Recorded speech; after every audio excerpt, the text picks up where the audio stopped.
Alright, hello guys, welcome back to another episode of First Half Podcast. My name is Patrick, and a serious Liverpool fan, and I'm here with Dennis, a Chelsea fan. Yes. As usual, Liverpool is on top of the table. As usual. Can I land, please? Yes. Let me do this. I think I deserve to do this. Okay. Obviously the public. So Liverpool is on top of the table as we speak. City is behind us as usual. And I really can't see where City Chelsea is behind you as usual. I really can't see where Chelsea is. City is behind you as usual. Yeah. So I really can't see where Chelsea is, but we can discuss that later. But I think today has been good. We've had some good games. Liverpool, it was difficult. But I think, like I said the last time, you won't enjoy Slot's game, but you would win. And just like that, today a lot of pundits were talking about today's game. You're like, oh, Salah was nowhere to be found.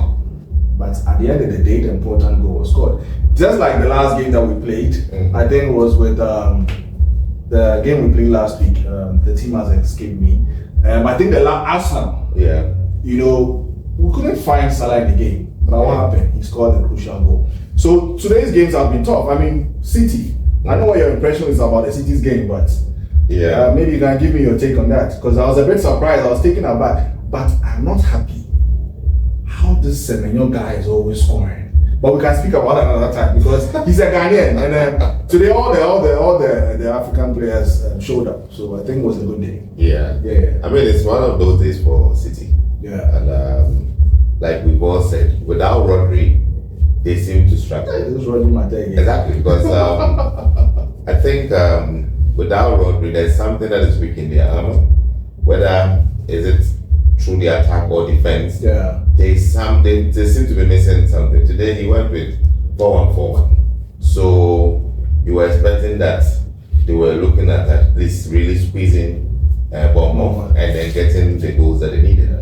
But it didn't happen. Yeah. And when you look at the way they played, creativity is missing also with that. And the Brian was on the bench.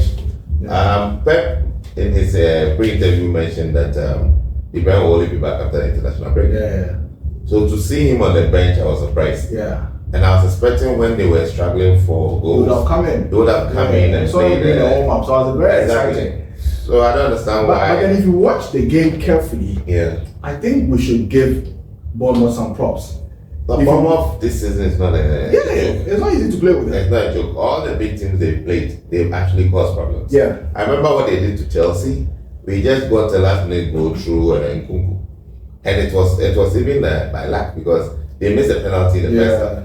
So worst case scenario, they would have drawn with us. I know they beat Arsenal as well, and now they beat City. So they are gradually becoming the kingmakers. So I want to see how Liverpool will fare against them, but the coach is getting something right. Because if you watch Semenyo's goal, I mean, you don't take anything away from City. They played the right formation, they played the right football. Even Semenyo's goal was very tight, but I think due to his creativity, he was able to sneak the ball in. So it was a tough game. But then we also need to look at Arsenal, Newcastle. Yes, I was taken aback today, man. Liverpool, Newcastle have not started. I know you like my team. No, I know you love Liverpool. Deep down, Newcastle has not started the season well. The game against Chelsea last week, we held on. The last 20 minutes, we were basically holding on, and we were able to scrape through with a victory. But the midweek, I won't call it a game, but we played our second team. But that's a game. No. The coach got it wrong. The second team is this Chelsea? The coach got it wrong. But we won't talk about that. Now, when you come to Arsenal, I know they have a lot of injuries, but for a team that is vying for the top, but there are two top defenders who are back today. Yeah, they are, and you are fighting for the trophy. So I don't want to hear these excuses that we have injuries and all that. If you know you are being on the behind City twice for 2 seasons in a row, when you go in the summer market, get enough players so that you can come in and compete. Today I was looking at their bench and it was really poor. You look at the players that was on the bench. I mean, it didn't. Isn't Jesus on the bench? Jesus was there. Sterling was there. But that's not bench. No, but if you take those two out, there were no names there that would shake the opposition that if people come in, they're going to make a big impact. And that becomes a big. Right now, this was a game that they couldn't afford to lose at all. And now they've gone to at least a draw because Isak scored in the 12 minutes first half. They had a whole, half. Yeah, they couldn't just score to be able to come in, but they couldn't. It's really worrying when it comes to a team that is fighting for the title. Yeah. I don't know whether it's too early to say they are out of it because City has started dropping points. I know Liverpool's time will come. So it depends. City dropping points is actually good for Arsenal. Let's see whether they can be able to catch up with their next few games. But it's worrying for Arsenal fans. Yeah. But we should pay attention to what's happening in the Premiership because if you lose a game, Arsenal becomes very difficult because all the small teams are playing very well. How many points are between them now? Arsenal is now 18 points. Yeah, Arsenal is 18 points. And Liverpool at the top has 25 points. Wow. Yeah, that's quite a gap. And guess what? Nottingham Forest is the third on the table now. And in as much as those who won last that coach is something else. Because you see, when you find these small teams coming in between the top four, they cause a lot of damage. They do. That's what Aston Villa did last season. Great. And you thought they would fall off. Yeah. But they were able to maintain the position. Now bear in mind, Aston Villa is here to play tomorrow. Yes. If they win their game, they are back in the top four. Yeah, they go ahead of Arsenal. They go ahead of Forest. But I think Manchester and Chelsea. If Chelsea wins, also go on top of because Chelsea now 17 points. Okay. So a win takes us to 20 points, which will be higher than Arsenal. You have to stay up late today and do your prayers because I know tomorrow won't be easy.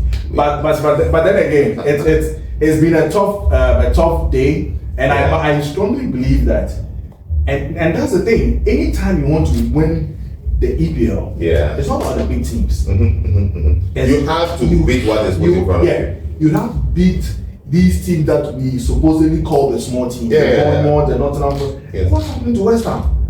It's getting worrying for the coach. Yeah, it is. Because over the summer, when I saw the players they were bringing in, I actually thought they were really going to do something this season. But it's been really, really underwhelming. Because today's 3-0 against West Ham, Nottingham Forest, it was a bit questionable. But Nottingham Forest have been brilliant this season.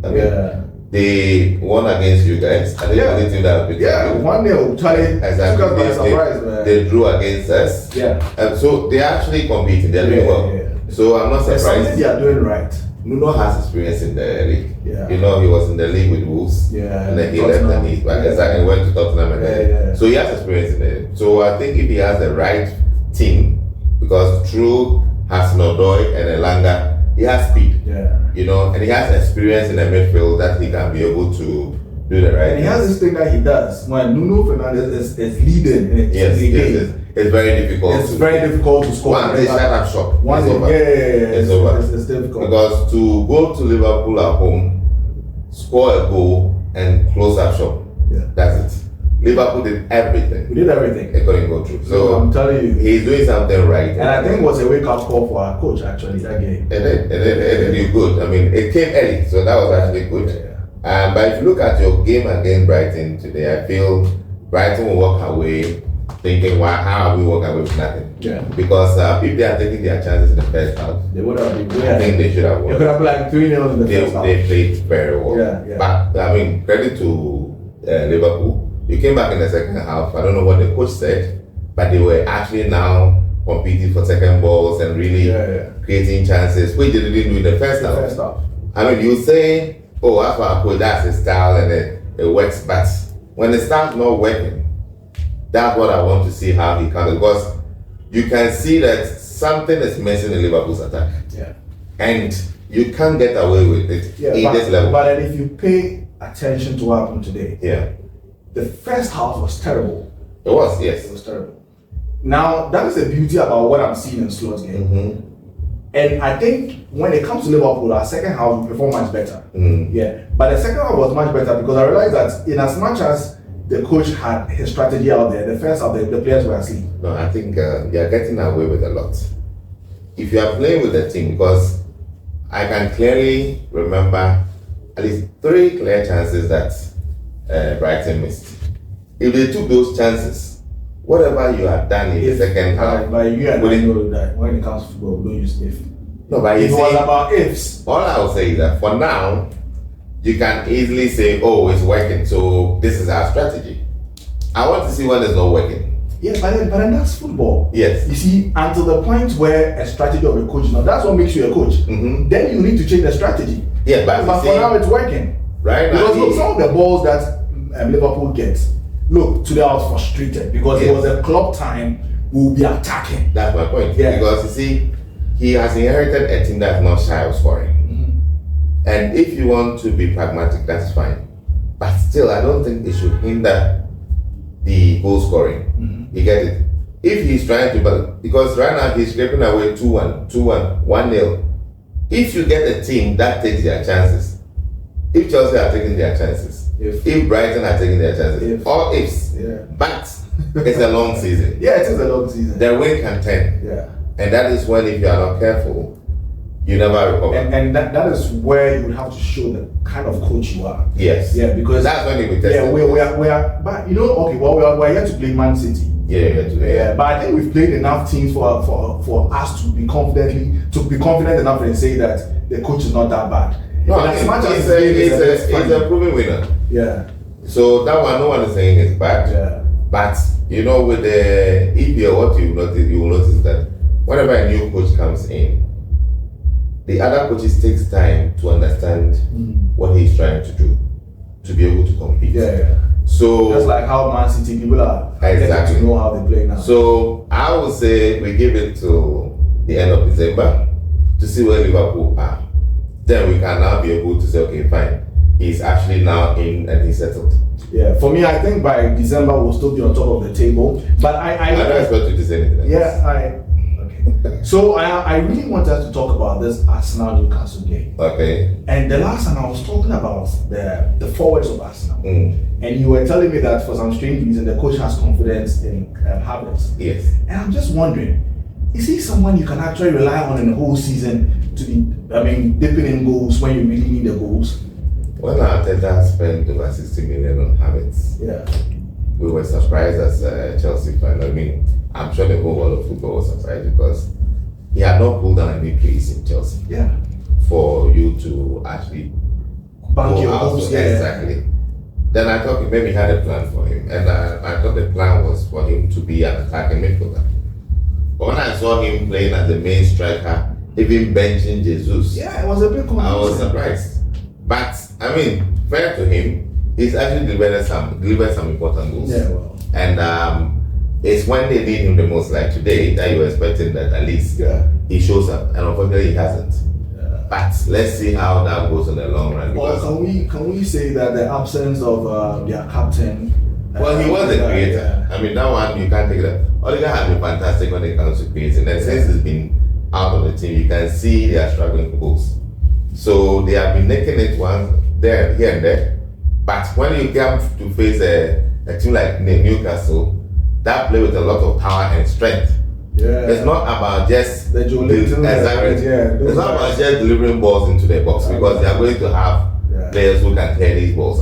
We have experienced it and we don't. So at this point, once they got their first goal, it was about let's protect it. Yeah. And when Newcastle says back to protect, it's not easy to break through. It's not easy, especially if you don't have your most creative player on the field. And that is it's been interesting. But I think things will get better for us now. But the timing is the problem. But what do you call better? We are all saying that Arsenal is always the almost team. We almost won. Arsenal like a Netflix. That's what everybody series. Says. You're always waiting for the next season. That's my first statement. But the whole idea is that you've won twice. Yeah. So I don't know whether the coach felt, we just fell shy of the target, so we don't need to make much changes. Because I really think they should have gone for Osimhen.